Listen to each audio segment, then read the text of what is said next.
vous êtes devant une maison donc, du 16e, 17e siècle, classée au monument historique. Alors déjà de par l'encadrement du portail, donc vous voyez on a des pilastres cannelés donc surmontés d'un linteau de porte avec des décorations qui imitent de la ferronnerie mais aussi des décorations végétales. On y voit des tulipes, des fleurs de lys, et ce qui est aussi très intéressant, c'est cette fenêtre.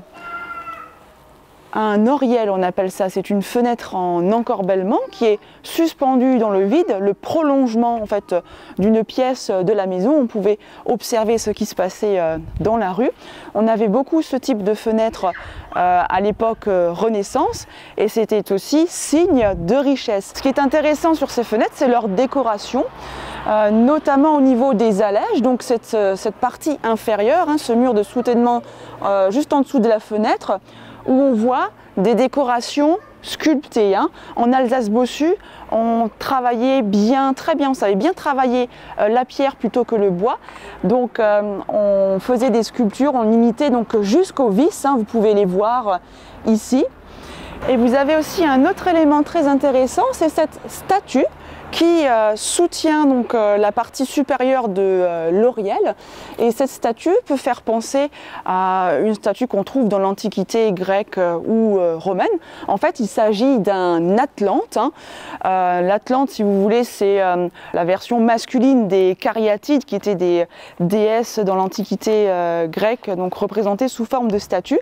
Alors, je vous ai rapporté une photo donc du temple de l'Érectéion à Athènes, qui est sur l'Acropole, au nord du Parthénon, où on voit les Cariatides, donc ces statues de déesses, qui soutiennent l'entablement, le haut du temple.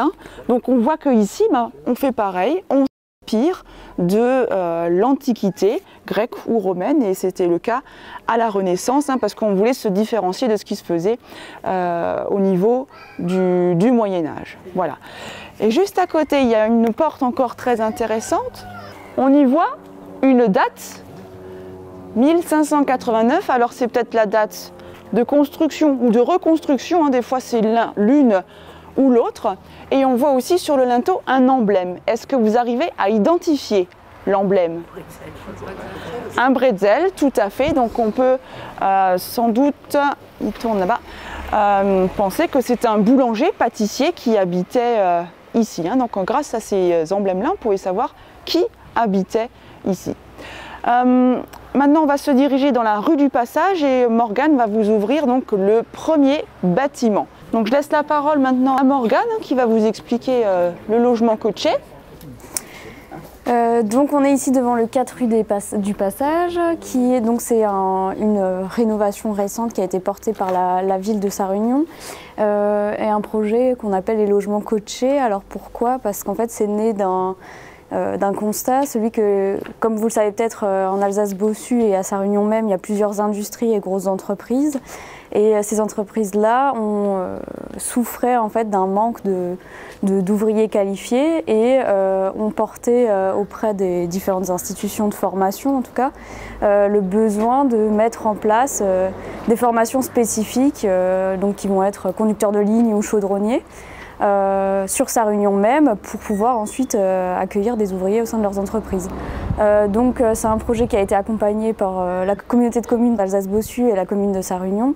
Et l'idée c'était de pouvoir, en lien avec des formations qui ont été créées au lycée de Sarre-Union, donc des bacs professionnels et des niveaux BTS aussi, de pouvoir accueillir des jeunes et donc de proposer une solution d'hébergement sur Sarre-Union, d'où cette idée de créer des logements coachés à destination des étudiants qui viendraient ici. Et coachés parce que les jeunes peuvent bénéficier d'un accompagnement auprès du centre socio-culturel de Sarre-Union. Donc on va pouvoir rentrer dans le bâtiment. Donc comme on l'a vu là, l'aspect patrimonial, donc ça peut être une rénovation aussi un peu emblématique de ce qu'il est possible de faire sur du bâti ancien, et comment on investit le bâti en centre ancien, comment on le transforme et on l'adapte aux besoins d'aujourd'hui. Donc vous pouvez me suivre, on va rentrer.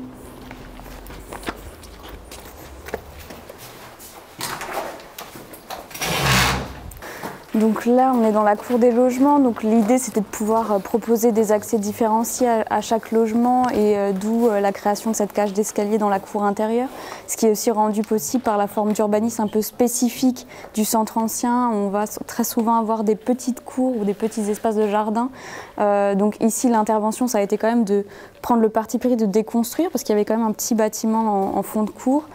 Souvent, c'est des cours intérieures qui sont assez denses et qui ont donc toujours des murs de part et d'autre, mais qui permettent finalement quand même d'être réinvestis comme on peut le voir ici. Donc aujourd'hui, dans ce bâtiment, il y a 6 logements. Il y a un T2 adapté pour les personnes à mobilité réduite en rez-de-chaussée, 4 studios et un T4 en duplex. Donc si vous le souhaitez, on peut visiter un des logements, comme ça vous aurez vraiment vu. Je vous laisse entrer, c'est tout petit, hein, donc c'est juste un T2, mais je vous laisse faire le tour.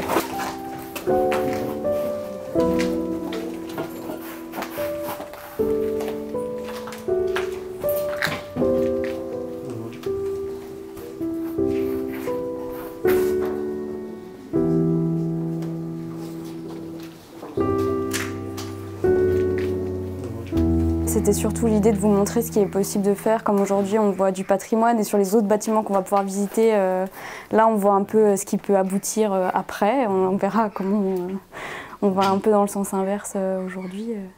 Mais en tout cas, ça montre une idée de comment réinvestir l'ancien et ce qu'il est possible de faire. Et ça montre les perspectives.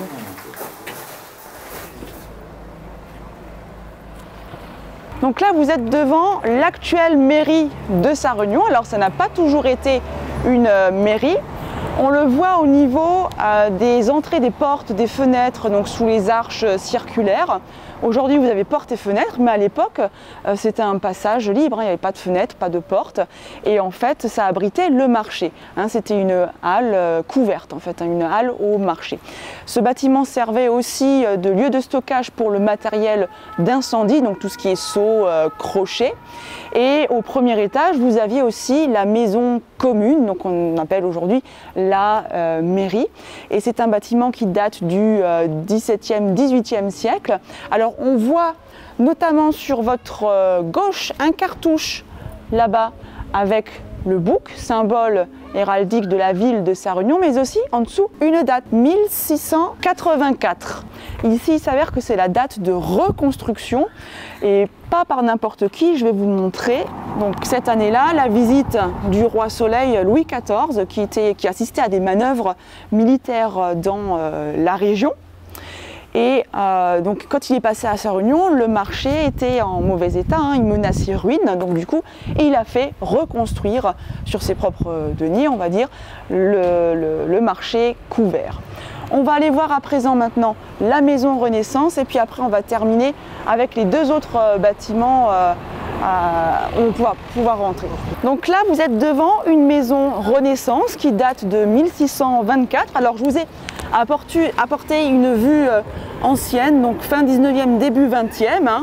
La façade, elle est assez remarquable de par les volutes, ces spirales, ces enroulements de pierre qui peuvent faire penser à un temple chinois, aux pagodes chinoises.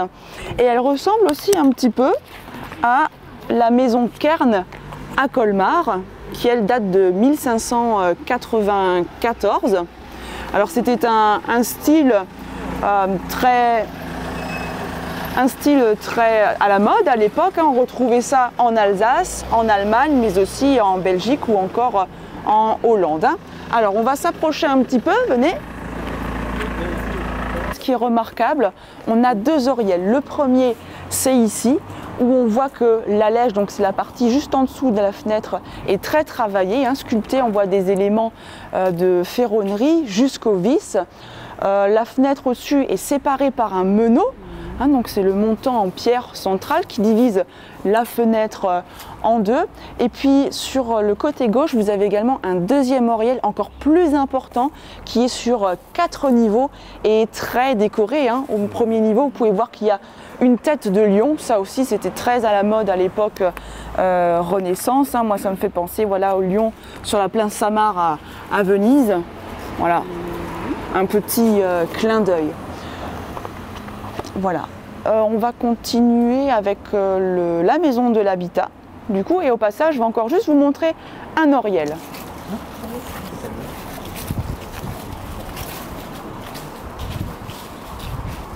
J'en profite, on passe juste devant, donc vous voyez qu'à Sarre-Union, on a pas mal de bâtiments, d'édifices religieux. Là, vous êtes devant l'église Saint-Georges, donc qui date du XIIe siècle, début du Moyen-Âge. Alors, on ne peut pas rentrer ce matin parce qu'il y a donc la messe, il y a l'office, mais si vous avez l'occasion un petit peu plus tard dans la journée ou dans la semaine, l'église est ouverte. Je vous encourage à y entrer parce qu'à l'intérieur, vous pouvez notamment trouver l'orgue du frère Delorme, qui est un magnifique orgue, mais aussi des graffitis qui ont été laissés par des artisans maîtres verriers qui faisaient des dessins d'essais pour les emplacements des vitraux. Alors vous pouvez remarquer que l'église est située en hauteur dans Bouquenôme. Est-ce que vous savez pourquoi? Est-ce que c'est stratégique à votre avis ou vous avez une idée? Peut-être déjà à l'origine une tour de quai. Alors ça peut faire penser effectivement comme une tour de donjon. Les églises étaient souvent construites au sommet, en hauteur dans les villes pour que les populations en cas d'attaque puissent se réfugier comme dans un donjon et puis sonner exactement la cloche, le tocsin pour signaler le danger. Voilà. Donc on ne peut pas y entrer ce matin mais je vous y invite si vous avez l'occasion. Voilà, juste au passage, vous voyez on a encore un oriel ici. Un deuxième là, et pour la petite anecdote, alors il paraît que Louis XIV aurait séjourné une nuit, aurait dormi une nuit à Sarre-Union.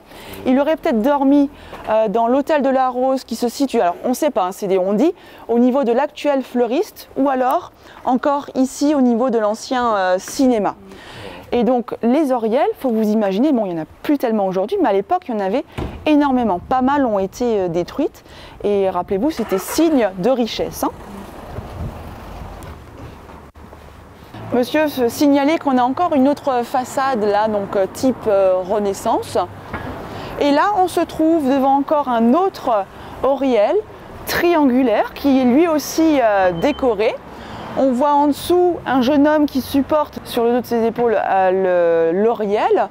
Moi, ça me fait penser à Atlas, un titan dans la mythologie grecque. Je vous ai apporté une photo. Atlas, c'est un titan qui a déclaré notamment la guerre au dieu de l'Olympe, Zeus, et il a perdu et il a été condamné à porter la voûte céleste sur ses épaules voilà, pour le restant de sa vie. Donc moi, ça me fait penser à l'histoire de Atlas. De ce côté-là, vous avez une tête sculptée qui ressort. Alors on ne sait pas trop si elle sourit, si voilà, elle fait la grimace ou quoi, on ne sait pas trop. Mais on voit qu'il a les cheveux bouclés. Et ça c'est super intéressant parce que ça nous donne des éléments sur le style vestimentaire ou encore capillaire de l'époque. Et dans le vocabulaire architectural, on appelle ça des macarons. Les visages comme ça s'appellent des macarons, ça s'écrit comme la pâtisserie. Si on prononce, ça fait mascaron, ça fait penser à un masque, comme le masque qu'on met sur le visage. De l'autre côté, je vous invite à vous avancer. On a un cygne sculpté qui est en train de couver des œufs. Et donc le cygne à l'époque, c'était un animal symbole de pureté, de grâce aussi. Et puis on voit aussi donc une date, moi j'arrive pas trop à déchiffrer, peut-être 1629, le Z, je ne sais pas trop à quoi ça correspond, mais ça peut être date de construction ou de reconstruction. Alors dans pas mal de maisons dans Sarre-Union, à la Renaissance, vous avez eu un renouveau architectural. Ça se voit sur les façades, notamment avec ces oriels.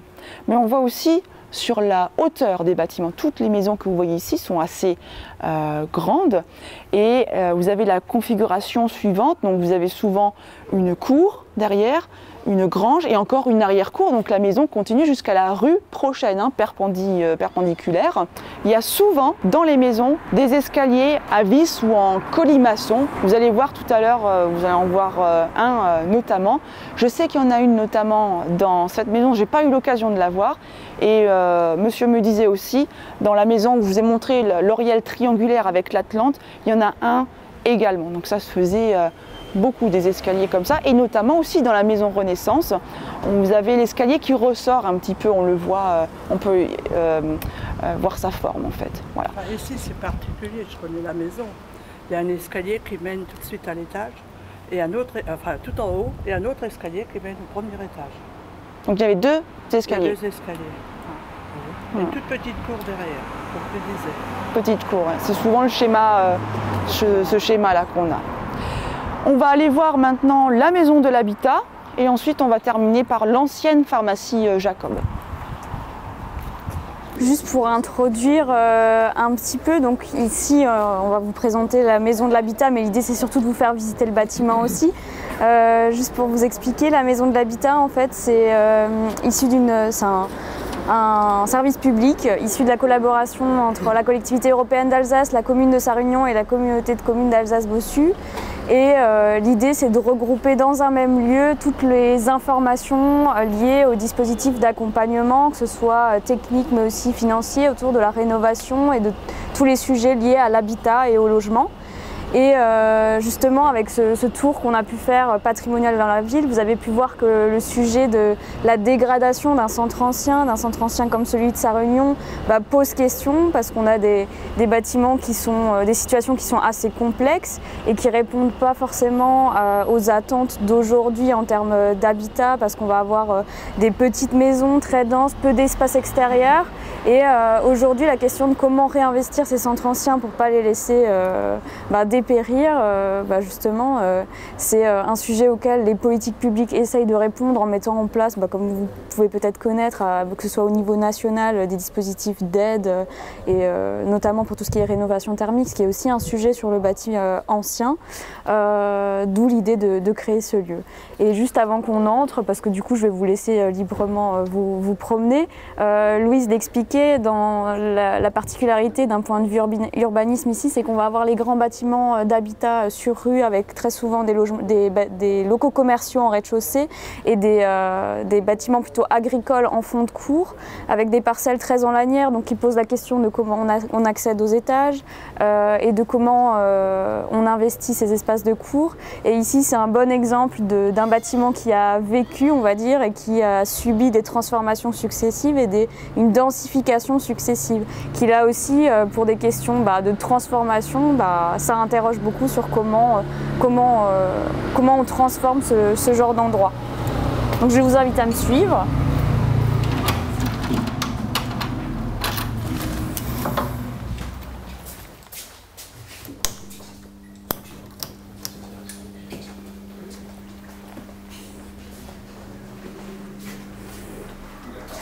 Alors là, actuellement, en fait, on est dans un local qui était anciennement un magasin de chaussures et qui est resté dans sa configuration ancienne, donc peut-être un espace que vous avez déjà connu avant et qui a subi peu de transformations depuis ce temps-là.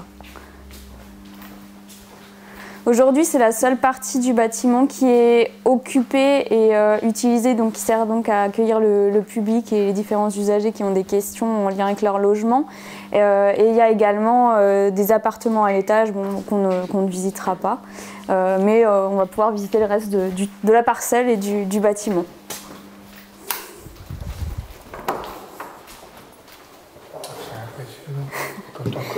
Oui, c'est ça. En fait, ça permet d'avoir un peu une vue de ce qui se passe derrière les façades. Et c'est ça, en fait. Donc un bâtiment qui certainement a subi des extensions successives du fait de son usage. On avait un local commercial qui avait besoin d'espace de stockage. Donc certainement, à un moment donné, les propriétaires ont construit un espace de stockage. Et au fur et à mesure, comme ça, la construction s'est étendue.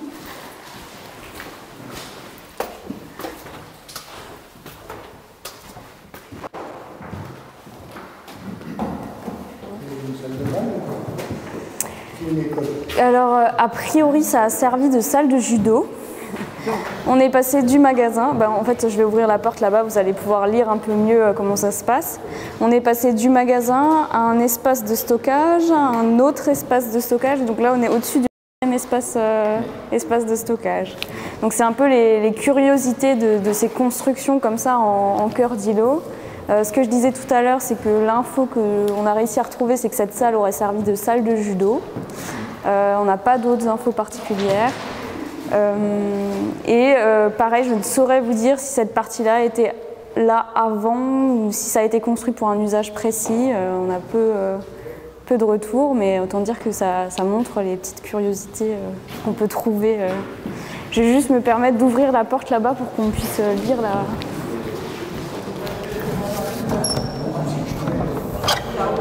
Là, on lit bien le bâtiment sur rue avec les logements et on devine un peu les extensions successives qui ont été faites. Là, vous retrouverez les skydomes, les lanterneaux qu'on a sur le local où on était juste avant, une partie de logement et donc cette salle en arrière-cour. Donc on peut supposer qu'il y avait peut-être déjà le bâtiment sur rue, peut-être ce bâtiment et le lien entre les deux aurait peut-être été fait encore dans un autre temps et on verra qu'à l'arrière, il y a encore des extensions. Oui, non, c'est pas fini. La particularité de ces parcelles, c'est qu'elles sont bifaces, elles donnent sur les deux rues. Donc on a vraiment, là c'est un exemple de construction sur l'ensemble de la parcelle. C'est un bâtiment assez complexe et qui du coup, si un jour il devait être amené à être réinvesti autrement, pose vraiment la question de comment on aménage, comment on accède, comment on transforme tout ça.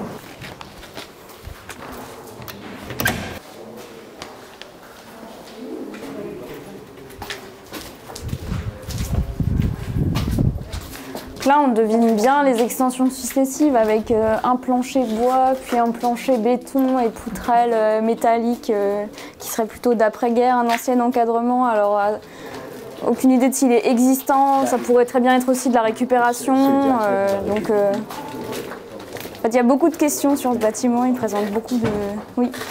Et donc là, on a le bâtiment de fond de cour qui donne sur la rue du Presbytère, donc ce qu'on disait avant, vraiment toute la continuité, et qui est plutôt le bâtiment agricole, même s'il ne doit pas être d'origine non plus, étant donné les formes de construction.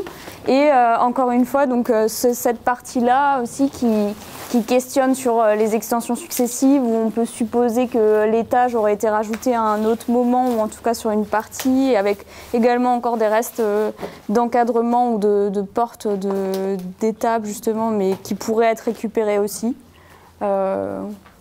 Voilà, donc un bâtiment qui a subi le temps et les usages successifs.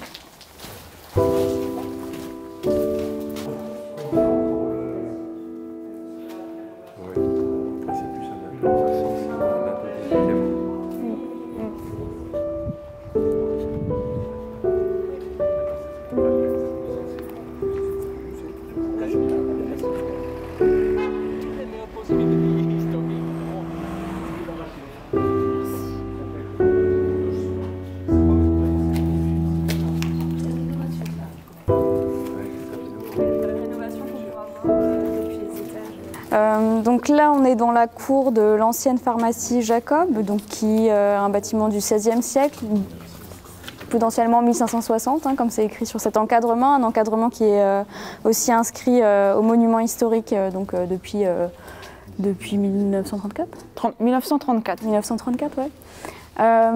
Donc on est sur un bâtiment aussi, une construction typique de centre ancien, mais qui là a subi beaucoup moins de transformations, qui est aussi plus, comment dire, plus riche et plus riche enfin, ce qu'on peut voir avec les différents encadrements de fenêtres, tous les décors et les petites précisions qu'on trouve un peu partout. Voilà, et qui est encore dans son jus, on va dire.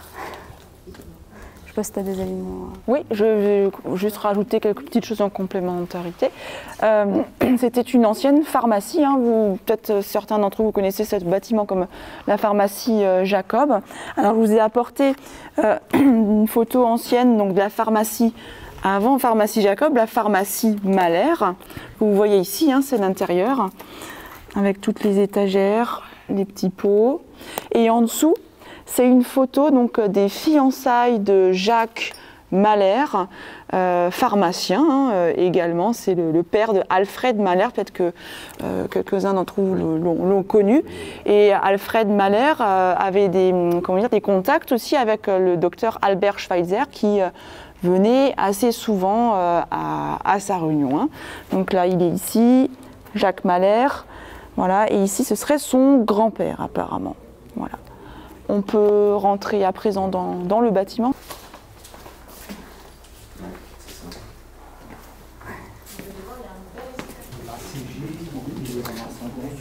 Côté rue, le local commercial, enfin l'ancienne pharmacie.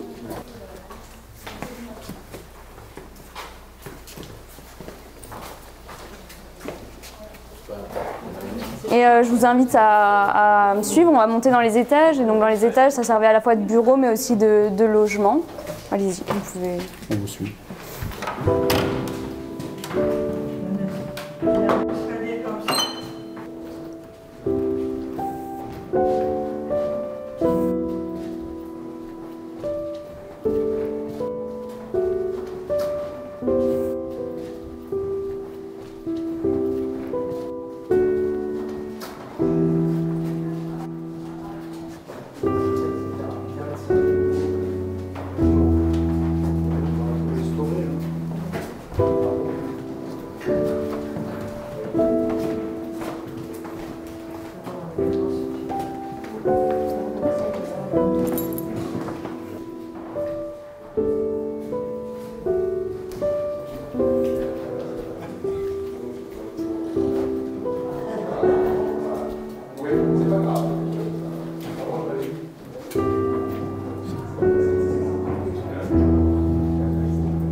C'est ici que prend fin donc, cette balade architecturale. Donc, on était très contente avec Morgane de vous avoir reçu, fait partager donc, notre passion du patrimoine. On espère que ça vous a plu. Et donc merci pour votre participation. Et ben, sachez que les journées du patrimoine continuent. Il y a plein d'animations encore en Alsace-Bossu cet après-midi. Vous avez du tir à l'arc notamment au pied du château de Lorenzen. Vous pouvez faire du vélorail à Drohlingen. Voilà, plein de choses. Il y a le polissage des Stolpersteine aussi à Diemeringen à 14 h. Donc voilà, je vous souhaite encore les carrières. Non, c'était hier. C'était hier, les carrières à Auxerre, ouais. Voilà. Et bon, il y a les manufactures d'Orkeny qui ouvrent aussi cet après-midi, mais les visites sont complètes. Donc on espère qu'ils vont reparticiper l'année prochaine à l'édition. Voilà. Donc si tu veux encore ajouter quelques mots. Non, je vous remercie aussi d'être venu. J'espère que la balade vous a plu et n'hésitez pas si un jour vous avez un projet d'investissement ou de passer à la maison de l'habitat, chercher un accompagnement quelconque auprès des collectivités locales. Voilà. Merci à vous. Bon dimanche à vous, merci. Bon dimanche. À bientôt.